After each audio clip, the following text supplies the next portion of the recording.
राजा परीक्षित ने प्रश्न किया, गुरुदेव भगवान इस सृष्टि का निर्माण कैसे करते हैं, पालन कैसे करते हैं, विस्तार कैसे करते हैं? तब आचार्य सुखदेव कहते हैं, परीक्षित ये जो प्रश्न आपने हमसे किया है, इसी प्रश्न को एक बार हरिद्वार जी में विदुर जी ने मैत्रेय मुनि से किया था। आज मैं आपको वही प्रसंग बता रहा हूं। वे कहते हैं कि इस संसार में जब कुछ भी नहीं था तो भी एक चीज था, उसका नाम है पानी। क्या था भाइयों बहनों? बोलो, माताओं बहनों बताओ, क्या था? पानी। जब कुछ भी नहीं था तब पानी था, धरती भी नहीं थी, केवल पानी पानी ही था। पानी को संस्कृत में नार कहा जाता है। क्या कहा जाता है? नार। नार माने पानी, नीर का बदला हुआ रूप है नार। और घर को संस्कृत में अयन कहा जाता है। अयन माने घर और नार माने पानी। और नार और अयन दोनों एक में जोड़ दो तब, सब पढ़े लिखे लोग बैठे हैं, बोलो भाई ब्रजेश भैया, नार और अयन दोनों को जोड़ दो तब क्या हो गया? नारायण। उस जल के भीतर नारायण है, एको ब्रह्म द्वितीयो नास्ति। पानी है, नारायण है, और कोई नहीं। ब्रह्म ने अपने मन में सोचा, एको हम बहुत श्यामी, मैं एक हूं, बहुत हो जाऊं। तब नारायण के नाभि से कमल का फूल निकला, उसकी कली निकली, निकलते निकलते समुद्र के ऊपर पहुंचकर फैल गई। और उस कमल के पुष्प में चतुर्मुखी ब्रह्मा जी प्रकट हो गए। हमको आपको अगर देखना है दाएं बाएं आगे पीछे तो मुंह घुमाना पड़ेगा, लेकिन ब्रह्मा जी को घुमाने की जरूरत नहीं। उनके चारों तरफ मुंह है, और स्विचियों ने आन करेंगे कि ये पूर्व देखेगा तो पूर्व वाली स्विच आन करेगी। चारों मुंह एक साथ काम कर रहे हैं। सब कुछ तो देख रहे हैं, लेकिन ये नहीं जानते कि मैं कौन हूं। ध्यान दो, जब ब्रह्मा जी नहीं जानते मैं कौन हूं तो हम लोग कैसे जानेंगे? एक आदमी कलकत्ता में गया, कलकत्ता का बहुत बड़ा सेठ था, दक्षिणेश्वर काली मैया के दरबार में। उस आदमी को अपने धन का बड़ा घमंड था। स्वामी रामकृष्ण परमहंस से कहा, बाबा हमने सुना है कि काली मैया आपको साक्षात दर्शन देती है। तो स्वामी जी ने कहा तो वो सेठ कहने लगा, अब की आवे तो हमारे घरे पठेगी हो। देखो हद है घमंड का, इतना अभिमान है। कहते हैं संत मिलन को जाइए तज माया अभिमान, ज्यो ज्यो पग आगे धरे कोट की एक समान। भगवान के दरबार में घमंड लेकर वो गया, कहता है कि काली जी अब की आवे तो हमारे घरे पठे दी हो, अहे हम दर्शन दे जी। बाबा समझ गए ये घमंडी आदमी है। उन्होंने कहा ठीक है बच्चा, या कागज लो, पेन लो और अपना पता लिख दो। कौने पता भेजबे काली जी का? तो उसने अपने घर का पता लिख दिया। ये सच्ची घटना है। घर का पता लिख दिया। महात्मा कहते हैं, बच्चा ये तो तुम्हारे घर का पता है। अच्छा, तो क्या घर नहीं जाएंगी, दुकानी पे ही है तो दुकानी पता लिख दिया। महात्मा कहते हैं, बच्चा ये तो तुम्हारे दुकान का पता है। अच्छा, दुकान पर भी नहीं जाती है? तब फिर वो दोपहर में 2 घंटा बैठता था, एक होटल पर चाय पानी पीता था, भोजन करता था, वहां का पता लिख दिया। महात्मा जी कहते, बेटा ये भी तेरा पता नहीं। अंत में उसे पता चला कि उसको उसका पता नहीं है। डॉक्टर है कि मास्टर है कि इंजीनियर है कि नेता है कि अभिनेता है कि वैज्ञानिक है कि किसान है कि जवान है, क्या है? ये हमारा एक सांसारिक परिचय है। भाइयों बहनों, आध्यात्मिक परिचय तो हमारा यह है, ईश्वर अंश जीव अविनाशी, चेतन अमल सहज सुख राशि। हमारा आध्यात्मिक परिचय तो यह है कि हम परमात्मा के राजकुमार हैं। लेकिन अपने को कैसे जानेंगे? मेडिटेशन करना पड़ेगा, ध्यान करना पड़ेगा, अंतर्मुखी होना पड़ेगा। अपने को जानने के लिए हमें ध्यान करना पड़ेगा, तब अपने को जान पाएंगे। नहीं तो ऊपर ऊपर की बातों को लेकर के हम उड़ते रहे, कहा कहीं बातों को सुन के सुनते रहे, गुण की महिमा गाते रहे, लेकिन गुण को समझना है तो खाना पड़ेगा। राम नाम की महिमा, उसके प्रभाव को जानना है तो जाप करना पड़ेगा, कीर्तन करना पड़ेगा। भागवत की कथा का महत्व गाने से बात नहीं बनेगा, उसको सुन के हृदयंगम करना पड़ेगा, तब इसके प्रभाव को हम सब समझ सकेंगे। ब्रह्मा नहीं जान पाए अपने आप को, हम लोग कैसे जानेंगे? इसलिए इस पर चिंतन करने की बहुत आवश्यकता है। Who am I? मैं कौन? मैं कौन हूं? अपने को बिना जाने बात नहीं बनेगी। कौन बताएगा हमको? ब्रह्मा जी ने अपने बल से अपने को जानने का प्रयास किया। जिस कमल पर बैठे थे, उस कमल का डंठल पकड़ा और नीचे उतरने लगे, दम को साध दिया, बहुत नीचे उतर गए, अंत नहीं मिला। थक हार कर वापस चले गए, कमल के पुष्प पर बैठे, बहुत चिंता किया कि कोई दुख भी नहीं रहा है, जहां देखो वहां पानी, एक कमल का डंठल, इसका भी अंत न मिला। जब चिंता किया तब अंतरिक्ष से दो शब्द निकले। यहां सब हमारे भाई बहन पढ़े लिखे लोग बैठे हैं, बताओ वर्णमाला के बारे में तो सब जानते हैं। विद्यार्थी लोग बताओ, हिंदी वर्णमाला में कितने अक्षर हैं? बोलो, क्लियर करके बोलो। कितने भागों में बांटा गया है? दो, स्वर और व्यंजन। व्यंजन शुरू होता है का से, स्पर्श स्वर है ये। स्पर्श माने हम आपसे कहते हैं कि आप बोलो पा फा बा भा मा, लेकिन ओठ न जोड़ो, बोलो कोई? बिना ओठ जोड़े बोलो पाफा बाभा मा, बोल पाएंगे? नहीं बोल पाएंगे। माने इन 5 अक्षरों का उच्चारण स्थान ओष्ठ है, व्याकरण की भाषा। हम कहते बोलो टाठा डाढ़ा आड़ा, अपनी जिभिया को मोड़ के ऊपर ना लगाओ, बोलो, नहीं बोल पाएंगे। तो इसका उच्चारण स्थान क्या है? ऊपर का तालु। ताथा दाधा ना, बिना दांत से स्पर्श किए नहीं बोल पाएंगे, इसका उच्चारण स्थान हो गया दंत। तो हिंदी वर्णमाला के 16वें और 21वें अक्षर का उच्चारण हुआ अंतरिक्ष से, स्पर्श स्वर का। 16वां क्या है? अब का से गिनो, 16वें पर क्या आएगा? काखा गाघा अंगा चाचा जाझा इया टाठा डाढ़ा आना ता। 16वें पर क्या है? ता, याद रखना है। अब देखो 21वें पर क्या है? काखा गाघा अंगा चाचा जाझा इया टाठा डाढ़ा आना ता था दाधा ना पा। 21वें पर क्या है? पा। 2 अक्षर निकले सबसे पहले अंतरिक्ष से, ता और पा। क्या हो गया? ता और पा, तप।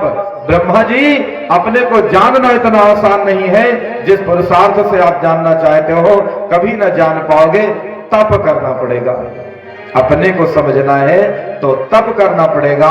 बिना तपस्या को अपने को नहीं जाना जा सकता है। तभी तो कहा गया तप बल रचै प्रपंच विधाता, तप बल विष्णु सकल जग त्राता। तप बल रचै प्रपंच विधाता, तप बल विष्णु सकल जग त्राता। तप बल शंभु करै संहारा, तप बल शेष करै महिवारा। तप बल शंभु करै संहारा, तप बल शेष करै महिवारा। तप बल रचै प्रपंच विधाता, तप बल विष्णु सकल जगत्राता। तप बल रचै प्रपंच विधाता, तप बल विष्णु सकल ये करता था। बिना तपस्या के कुछ नहीं होगा, इसलिए सबको तपस्या करना है। पंडित जी के घर में लड़का पैदा होता है तो पूरा पंडित जी नहीं है, आधे है, 50%। पंडित जी के घर में पैदा हो गए तो 100% पंडित जी नहीं हो गए, केवल 50% पंडित जी हो गए। ध्यान दीजिए, this point is very important. 100% कब बने पंडित जी? जौने दिन कांधे पर का संस्काराद्युचिते, जिस दिन कांधे पर जनियों पड़ा उस दिन पूरे बने। तो कांधे पर जनियों ही नहीं पड़ा, कान में एक मंत्र भी पड़ा। बोलो भागवत महापुराण की जय। केवल कांधे पर जनियों नहीं पड़ा, एक मंत्र भी कान में पड़ा। फूफा या किसी मान्य ब्राह्मण ने दिया होगा। कौन मंत्र?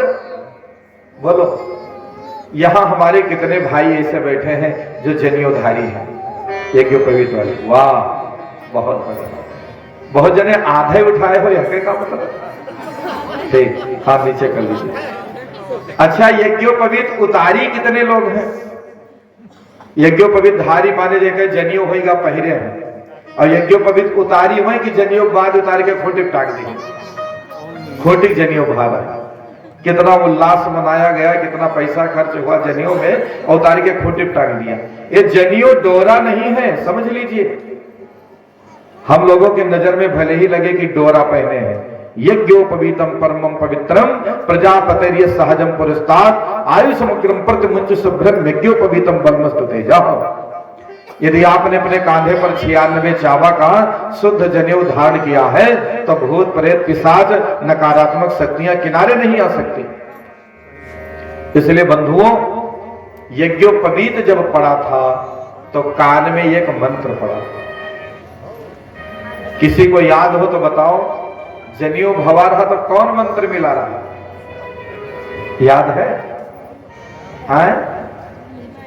बोलो भाई, भूल क्यों?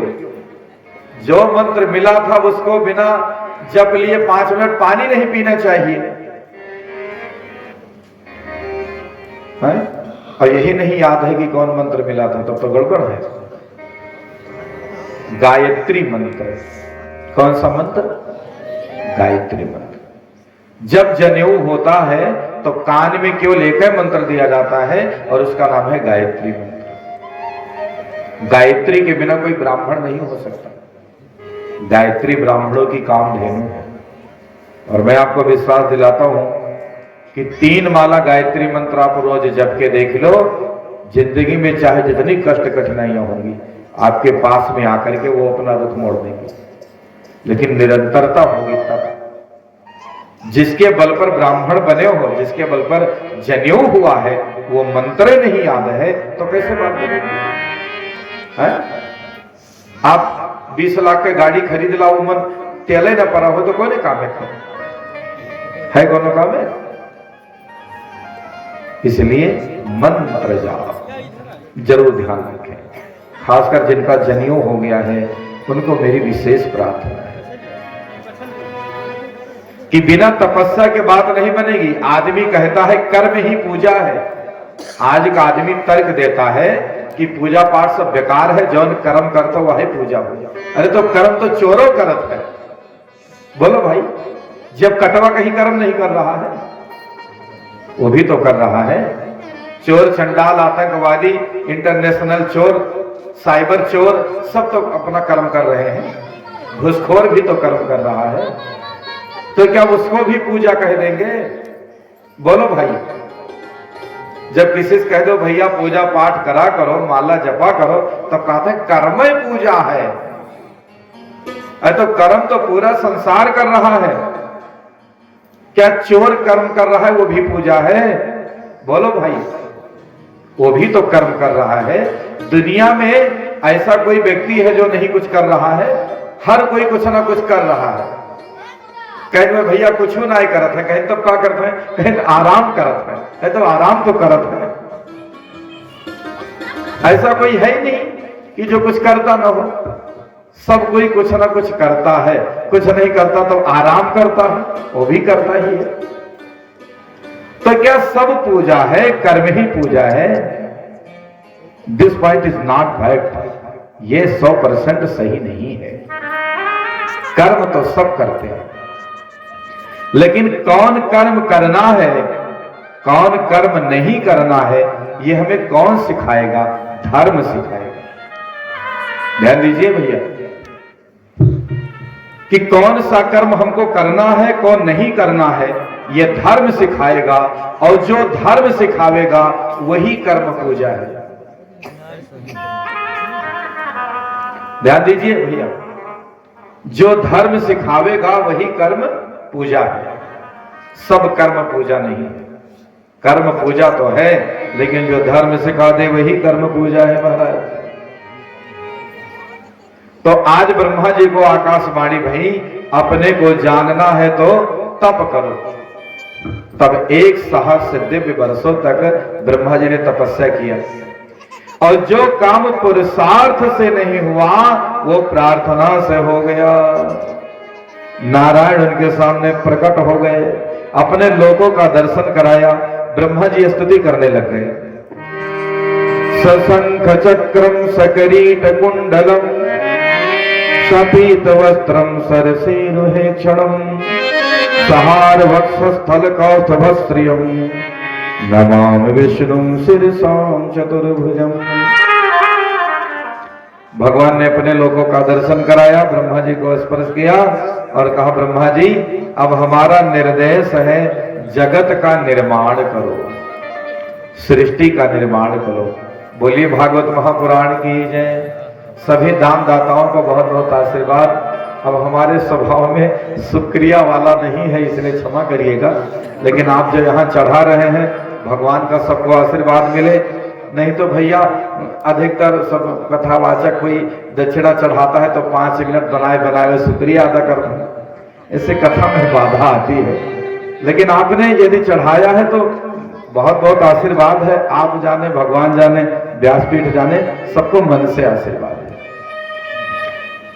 नहीं तो कहते चुन्नुकम्मा आई हैं, 10 रुपया लाई हैं, बढ़िया बनाए बनाए देना है, उसका शुक्रिया अदा करते हैं। खैर, सबको बहुत बहुत शुभकामनाएं।